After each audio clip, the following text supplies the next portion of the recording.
घटिया होगा तो 25 साल के बाद आपके बच्चों के ऊपर बहुत बड़ा खतरा आने वाला है। लेकिन आज अगर कानून अच्छा होगा तो 25 साल के बाद आपके छोटे बच्चे भी उतने सुरक्षित रहेंगे जितने आज आप लोग सुरक्षित हैं।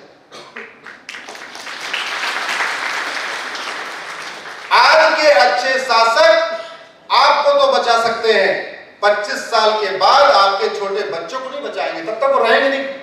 आज वाले जो अच्छे हैं 25 साल के बाद बूढ़े हो चुके हैं, रिटायर हो चुके होंगे, वो सत्ता में नहीं होंगे। लेकिन आज का अच्छा कानून 25 साल के बाद हमारे आने वाले बच्चों को बचाएगा। इसलिए मैं कहता हूं, जैसे डॉक्टर के साथ दवा का अच्छा होना जरूरी है, मिस्त्री के साथ बिल्डिंग मटेरियल का अच्छा होना जरूरी है, ड्राइवर के साथ गाड़ी का अच्छा होना जरूरी है, उसी तरीके अच्छे मुख्यमंत्री, अच्छे प्रधानमंत्री के साथ साथ अच्छा कानून होना जरूरी है। सहमत है आप लोग? जोर से बताइए।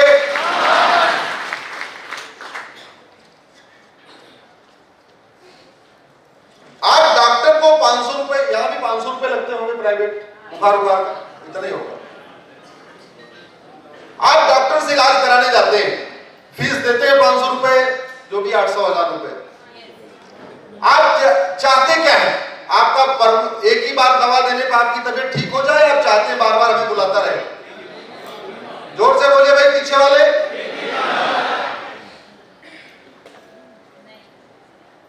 ऐसा ही आप सांसदों विधायकों से क्यों नहीं चाहते?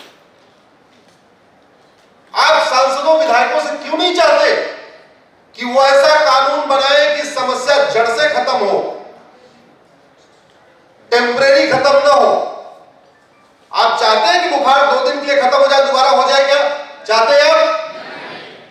तो जब आप अपने शरीर को परमानेंट ठीक करना चाहते हैं तो अपने देश को परमानेंट क्यों नहीं ठीक करना चाहते? चाहते हैं? जय हो। तो बहन जी ने कहा हम चाहते हैं, लेकिन हुआ नहीं। तो अब यह है कि समाधान क्या है? समाधान क्या है? देखो भैया, जैसे बीमारी का इलाज हॉस्पिटल में होता है, ऐसे देश की समस्याओं का इलाज खासतौर पे भारत में, जो एक डेमोक्रेटिक कंट्री है, यहां 3 तरीका है, 3 जगह है समस्याओं के समाधान का। ध्यान से सुन लीजिए। सड़क, संसद, सुप्रीम कोर्ट। फिर से बोलिए, सड़क, संसद, सुप्रीम कोर्ट। यही 3 इलाज है। ट्विटर, फेसबुक, व्हाट्सएप, ये सब इलाज नहीं। हाँ, वो फायदा करते हैं अपनी बात को पहुंचाने में, ग्रुप बनाने में, लोगों तक पहुंचाने में, लेकिन अल्टीमेटली इलाज 3 ही जगह होगा, सड़क, संसद और सुप्रीम कोर्ट।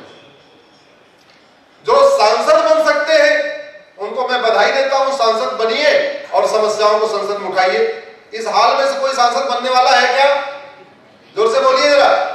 नहीं, तो संसद वाला ऑप्शन गया। दूसरा ऑप्शन सुप्रीम कोर्ट। इसमें कोई सुप्रीम कोर्ट आने वाला है क्या? वो हमारे ऊपर छोड़ दीजिए, मैं हूं।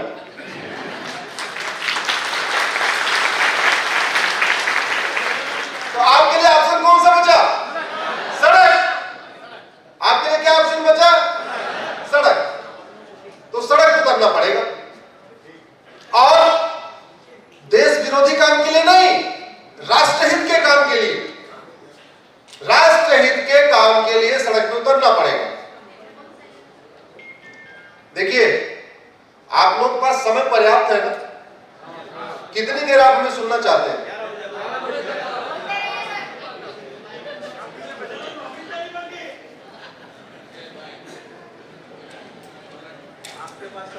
देखो, पहले मूवी 3 घंटे की बनती थी, अब 2 घंटे की बनने लग गई है। तो आप लोग 2 घंटे तक अपना मोबाइल वगैरह थोड़ा शांत वांत कर लें, क्योंकि यहां कोई कवि सम्मेलन होने वाला नहीं कि आपको बार बार मजा आएगा, ऐसा मैं कुछ बताने वाला नहीं हूं। मैं हाथ से कवि नहीं हूं, मैं कॉमेडियन नहीं हूं, मैं चुटकुले नहीं सुनाने वाला आदमी हूं। मैं तो बस नियम कानून की बात करता हूं। और मैं विनोद भाई को धन्यवाद दूंगा कि विनोद भाई ने भी कोई कविता पाठ करने वाले को नहीं बुलाया, किसी कॉमेडियन को नहीं बुलाया, किसी और को नहीं बुलाया, सीधे सीधे मुझे जैसे नीरस आदमी को बुला लिया जो केवल और केवल कानून की बात करता है और कोई बात ही नहीं करता।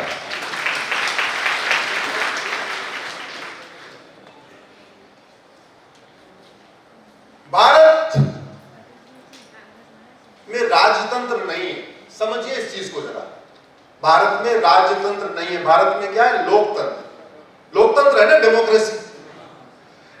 जहां राजतंत्र हो वहां राजा अच्छा हो, सब ठीक चलता है। लेकिन जहां राजतंत्र न हो, जहां कानून का राज हो, हम लोग कहते हैं भारत में किसका राज है? क्या आप लोग कहते हैं? कानून का राज है। यही बात कहते हैं ना, सब लोग ही कहते हैं भारत में किसका राज है? जोर से बोलिए, किसका राज है? और कानून घटिया है तो राज कैसा होगा? जोर से बोलिए। कानून का राज है और कानून घटिया है तो राज कैसा होगा?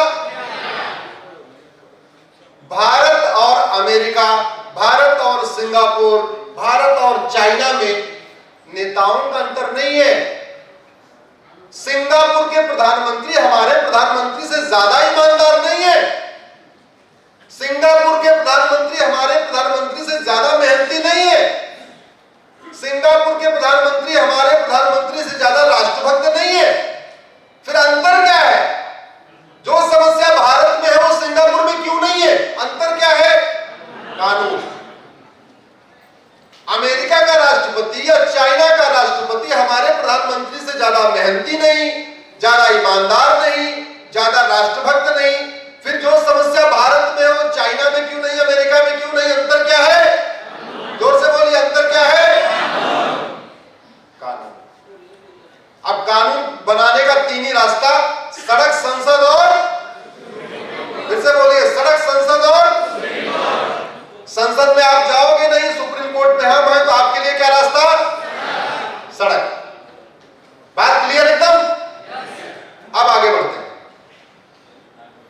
देखिए,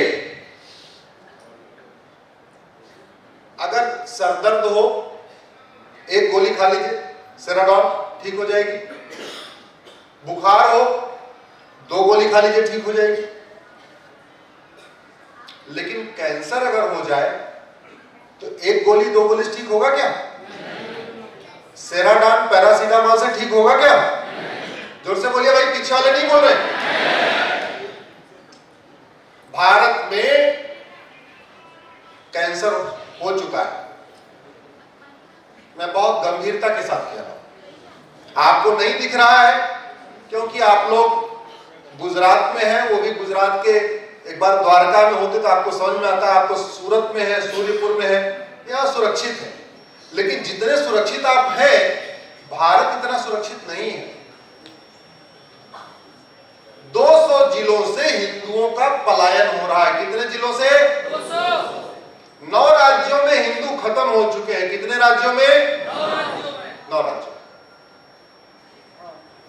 9 राज्यों में खत्म हो गए, 200 जिलों से पलायन हो रहा है। टोटल भारत में 750 जिले हैं। 750 जिले में से 200 जिलों से पलायन हुआ तो बचे कितने? 500 जिले। इसलिए मैं कह रहा हूं 25 साल के बाद यहां बहुत बड़ी सुनामी आने वाली है। और ये मैं कोई कहीं सुनी बात नहीं कर रहा हूं। ये 25 साल में इसलिए कह रहा हूं कि 25 साल के बाद भारत का 100 साल पूरा हो जाएगा बंटवारे का। 75 साल पहले बाद बंटवारा हुआ था कि नहीं हुआ था? तो 25 साल बाद 100 साल हो जाएगा बंटवारे का पूरा। कुछ लोग कहते हैं आजादी का 100 साल, मैं कहता हूं बंटवारे का 100 साल। बातें की। एक देश था पर्शिया। पर्शिया, वहां पे 90%